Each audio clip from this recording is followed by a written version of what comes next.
Hello, welcome back to my channel. നമ്മൾ ഇന്ന് നല്ലൊരു കടലക്കറിയാണ് ഉണ്ടാക്കാൻ പോകുന്നത്. എല്ലാത്തിൻ്റെയും കൂടെ കഴിക്കാൻ പറ്റുന്ന നല്ലൊരു കൊഴുപ്പോട് കൂടിയൊരു കടലക്കറിയാണ് നമ്മൾ ഇന്ന് ഉണ്ടാക്കാൻ പോകുന്നത്. അപ്പോൾ നമുക്ക് വീഡിയോയിലേക്ക് കടക്കാം. അതിനു മുമ്പായി ഇതുവരെയും ഈ ഒരു ചാനൽ സബ്സ്ക്രൈബ് ചെയ്യാത്തവരുണ്ടെങ്കിൽ മറക്കാതെ സബ്സ്ക്രൈബ് ചെയ്യണം. കടലക്കറി ഉണ്ടാക്കാനായിട്ട് 1/4 കപ്പ് കടല തലേന്ന് രാത്രി തന്നെ കുതിർത്ത് വെച്ചിട്ടുണ്ടായിരുന്നു. ആ ഒരു കടല നന്നായിട്ട് കഴുകി ഇതുപോലൊരു കുക്കറിലേക്ക് ഇട്ട് കൊടുത്തിട്ടുണ്ട്. എന്നിട്ട് ആവശ്യത്തിനുള്ള ഉപ്പും മുങ്ങി നിൽക്കാൻ പാകത്തിന് വെള്ളവും ഒഴിച്ചു കൊടുത്തിട്ടുണ്ട്. ഇനി ഈ കുക്കർ അടച്ചു വെച്ച് ഒരു 3 വിസിലടിക്കുന്നത് വരെ കുക്ക് ചെയ്യാം. അപ്പോൾ നമ്മൾ കുക്കർ 3 വിസിലടിച്ച് അതിൻ്റെ പ്രഷറൊക്കെ പോയതിന് ശേഷം തുറന്ന് നോക്കിയിട്ടുണ്ട്. ഇനി നമുക്ക് ഈ കടല വെന്തോ എന്ന് നോക്കാം. കടല വെന്തോ എന്ന് നോക്കാൻ വേണ്ടിയിട്ട് ഇതുപോലെ എടുത്തൊന്ന് പ്രസ് ചെയ്ത് നോക്കിയാൽ മതി. അപ്പോൾ കടല നന്നായിട്ട് വെന്തിട്ടുണ്ട്. അപ്പോഴേക്കും നമുക്ക് ഇതിലേക്ക് വേണ്ട ഒരു അരപ്പ് റെഡിയാക്കാം. അതിനായിട്ട് ഒരു മിക്സിയുടെ ജാറിലേക്ക് ഒരു തക്കാളി, ഒരു സവാള, ഒരു ചെറിയ കഷ്ണം ഇഞ്ചി ചെറുതായി അരിഞ്ഞത്, ഒരു വെളുത്തുള്ളി അല്ലി അരിഞ്ഞത് ഇത്രയും ചേർത്ത് കൊടുക്കാം. ഇനി ഇതിലേക്ക് നമ്മൾ ഒരു 3 ടേബിൾ സ്പൂൺ തേങ്ങ ചേർത്ത് കൊടുക്കുന്നുണ്ട്. കൂടെ തന്നെ ഒരു 1/2 ടീസ്പൂൺ പെരിഞ്ജീരകം കൂടി ചേർത്ത് കൊടുക്കാം. ഇനി ഇതിലേക്ക് നമ്മൾ ചേർത്ത് കൊടുക്കാൻ പോകുന്നത് 1 ടേബിൾ സ്പൂൺ വേവിച്ച കടലയാണ്. ഞാനിപ്പോൾ 1 ടേബിൾ സ്പൂൺ മാത്രമേ ചേർത്ത് കൊടുക്കുന്നുള്ളൂ. നിങ്ങൾക്ക് വേണമെങ്കിൽ 2-3 ടേബിൾ സ്പൂൺ കടല ചേർത്ത് കൊടുക്കാവുന്നതാണ്. ഇനി ഇത് കുറച്ച് വെള്ളം കൂടി ചേർത്ത് കൊടുത്ത് നമുക്ക് നല്ല പേസ്റ്റ് രൂപത്തിൽ ഒന്ന് അരച്ചെടുക്കാം.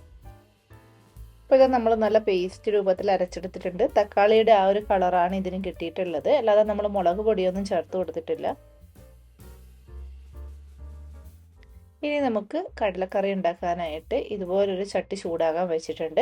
ചട്ടി ചൂടാകുമ്പോൾ അതിലേക്ക് 2 ടേബിൾ സ്പൂൺ കോക്കനട്ട് ഓയിൽ ചേർത്ത് കൊടുത്തിട്ടുണ്ട്. ഇനി ഇതിലേക്ക് ഒരു 1/2 ടീസ്പൂൺ കടുക് ചേർത്ത് കൊടുത്തിട്ടുണ്ട്.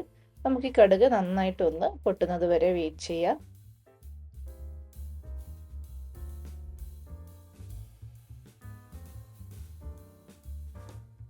കടുക് നന്നായിട്ട് പൊട്ടിക്കഴിയുമ്പോൾ ഇതിലേക്ക് ഒരു പച്ചമുളക് കീറിയതും കുറച്ച് കറിവേപ്പിലയും ചേർത്ത് കൊടുത്തിട്ടുണ്ട്. അപ്പോൾ അതൊന്ന് നമുക്ക് ഈ ഒരു എണ്ണയിൽ ചൂടാക്കിയെടുക്കാം. എപ്പോഴും പറയാറുള്ളത് പോലെ പച്ചമുളകിൻ്റെയൊക്കെ അളവ് നിങ്ങളുടെ എരിവിനനുസരിച്ച് കൂട്ടുകയോ കുറയ്ക്കുകയോ ചെയ്യാം. ഇനി ഇതിലേക്ക് ഒരു 1/2 കഷ്ണം സവാള ഇതുപോലെ നീളത്തിലരിഞ്ഞത് ചേർത്ത് കൊടുക്കുന്നുണ്ട്. ഇനി ഈ സവാള നമുക്ക് നന്നായിട്ടൊന്ന് വഴറ്റിയെടുക്കാം. അപ്പോൾ സവാള നമ്മൾ ഏകദേശം വഴറ്റിയെടുത്തിട്ടുണ്ട്. ഇനി ഇതിലേക്ക് നമുക്ക് പൊടികൾ ചേർത്ത് കൊടുക്കാം. ഒരു 1/4 ടീസ്പൂൺ മഞ്ഞൾപ്പൊടി ചേർത്ത് കൊടുക്കുന്നുണ്ട്. കൂടെ തന്നെ 1 ടീസ്പൂൺ മുളക് പൊടി, 1/2 ടീസ്പൂൺ മല്ലിപ്പൊടി ഇത്രയും ചേർത്ത് കൊടുക്കുന്നുണ്ട്. പൊടികൾ ചേർത്ത് കൊടുക്കുമ്പോൾ എപ്പോഴും ലോ ഫ്ലെയിമിൽ ഇട്ടിട്ട് വേണം ചേർത്ത് കൊടുക്കാം. പ്രത്യേകിച്ച് ചട്ടി കൂടി ആകുമ്പോൾ അങ്ങനെ മാത്രമേ ചെയ്യാവൂ. അവസാനമായിട്ട് ഒരു 1/4 ടീസ്പൂൺ ഗരം മസാല കൂടി ചേർത്ത് കൊടുത്തിട്ടുണ്ട്. ഇനി ഇതെല്ലാം കൂടി നമുക്കൊന്ന് ചൂടാക്കി എടുക്കാം. അപ്പോൾ ചേർത്ത് കൊടുത്ത പൊടികളെല്ലാം തന്നെ ഒന്ന് ചൂടാക്കി എടുത്തിട്ടുണ്ട്. ഇനി ഇതിലേക്ക് നമ്മൾ അരച്ചു വെച്ചിരിക്കുന്ന അരപ്പ് ചേർത്ത് കൊടുക്കാം.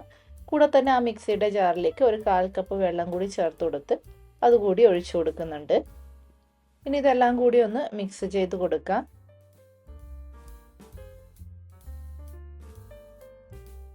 ഈ ഒരു ഗ്രേവിക്ക് ആവശ്യമായ ഉപ്പ് കൂടി നമ്മൾ ചേർത്ത് കൊടുത്തിട്ടുണ്ട്. എന്നിട്ട് നന്നായിട്ടൊന്ന് മിക്സ് ചെയ്ത് കൊടുത്തതിന് ശേഷം ഇതുപോലെ അടച്ച് വെച്ച് നന്നായിട്ട് ഈ അരപ്പ് ഒന്ന് തിളപ്പിച്ചെടുക്കണം. അപ്പോൾ ഇത് അരപ്പൊക്കെ നന്നായിട്ട് തിളച്ച് വന്നിട്ടുണ്ട്. ഇപ്പോൾ ഇത് അത്യാവശ്യം നല്ല തിക്കായിട്ടാണുള്ളത്. നമുക്ക് കുറച്ചുകൂടി ലൂസ് വേണമെങ്കിൽ അവസാനം കുറച്ചുകൂടി വെള്ളം ചേർത്ത് കൊടുക്കാം. അത് നമുക്കിനി ഇതിലേക്ക് നമ്മൾ വേവിച്ച് വെച്ചിരിക്കുന്ന കടല ചേർത്ത് കൊടുക്കാം. കടല നമ്മൾ വേവിച്ച വെള്ളത്തോടു കൂടി അങ്ങ് ചേർത്ത് കൊടുക്കുകയാണ് ചെയ്യുന്നത്. ഇതുകൂടി ചേർത്ത് കൊടുത്തതിന് ശേഷം ഗ്രേവി കുറച്ചുകൂടി ലൂസാകണം എന്ന് തോന്നുകയാണെങ്കിൽ കുറച്ച് വെള്ളം ചേർത്ത് കൊടുത്താൽ മതി. അതുകൊണ്ടാണ് ആദ്യം ഞാൻ അധികം അങ്ങ് വെള്ളം ചേർത്ത് കൊടുക്കാതിരുന്നത്. കാരണം ഈ കടല വേവിച്ച വെള്ളം കൂടെ ചേർക്കുമ്പോൾ കുറച്ചുകൂടി ഒന്ന് ലൂസായി കിട്ടും. ഇപ്പോൾ അത്യാവശ്യം ലൂസായിട്ടുണ്ട്. എന്നാലും കുറച്ചുകൂടി വെള്ളം ഞാൻ ചേർത്ത് കൊടുക്കുന്നുണ്ട്. ഒരു 1/4 കപ്പ് വെള്ളം കൂടി ഇതിലേക്ക് ചേർത്ത് കൊടുക്കുന്നുണ്ട്. ഇതുപോലെ വെള്ളം ചേർത്ത് കൊടുക്കുമ്പോൾ നമ്മൾ തിളപ്പിച്ച വെള്ളം ചേർത്ത് കൊടുക്കുന്നതാണ് നല്ലത്. എന്നിട്ട് വീണ്ടും ഒന്ന് നന്നായിട്ട് ഇളക്കി കൊടുക്കാം. ഉപ്പ് കുറവുണ്ടെങ്കിൽ നോക്കിയിട്ട് ഉപ്പ് ചേർത്ത് കൊടുക്കാം. ഇനി ഇത് അടച്ച് വെച്ച് വീണ്ടും നന്നായിട്ടൊന്ന് തിളപ്പിച്ചെടുക്കണം. ജസ്റ്റ് ഒന്ന് തിളച്ചാൽ മാത്രം മതി, കാരണം അരപ്പ് നമ്മൾ ഓൾറെഡി നേരത്തെ തിളപ്പിച്ചെടുത്തതാണ്. ഇനി ആ കടലയും അരപ്പും എല്ലാം കൂടി ഒന്ന് യോജിച്ച് കിട്ടുകയേ വേണ്ടൂ. അപ്പോൾ ഇത് അടിപൊളി കടലക്കറി ഇവിടെ റെഡി ആയിട്ടുണ്ട്. ഇനി നമുക്ക് സ്റ്റൗ ഓഫ് ചെയ്യാം. ഇനി ഇത് തണുത്ത് കഴിയുമ്പോൾ കുറച്ചുകൂടി ഒന്ന് തിക്കാകും, അതുകൊണ്ട് അതിനനുസരിച്ച് നിങ്ങൾ ഇതിലേക്ക് വെള്ളം ചേർത്ത് കൊടുക്കണം. ഇനി സ്റ്റൗ ഓഫ് ചെയ്ത് നമുക്ക് ഈ കടലക്കറി ഒരു പാത്രത്തിലേക്ക് മാറ്റാം. കടലക്കറി നമ്മളൊരു പാത്രത്തിലേക്ക് മാറ്റിയിട്ടുണ്ട്. ഇത് അപ്പം, ഇടിയപ്പം, പുട്ട് എന്നിവയുടെ കൂടെ മാത്രമല്ല, നമുക്ക് ചോറിൻ്റെ കൂടെ ആയാലും കഴിക്കാൻ നല്ല ടേസ്റ്റാണ്. വൈറ്റ് റൈസ് ആണ് ഈ ഒരു കടലക്കറിയുടെ കൂടെ ടേസ്റ്റ് ഉണ്ടാകുക. അപ്പോൾ നിങ്ങളെല്ലാവരും ഈ ഒരു രീതിയിൽ കടലക്കറി ഉണ്ടാക്കി നോക്കണം. എന്നിട്ട് അഭിപ്രായങ്ങൾ കമൻറ്റ് ചെയ്ത് അറിയിക്കണം. വീണ്ടും പുതിയ റെസിപ്പിയുമായി അടുത്ത വീഡിയോയിൽ കാണാം. അതുവരേക്കും ബൈ ബൈ.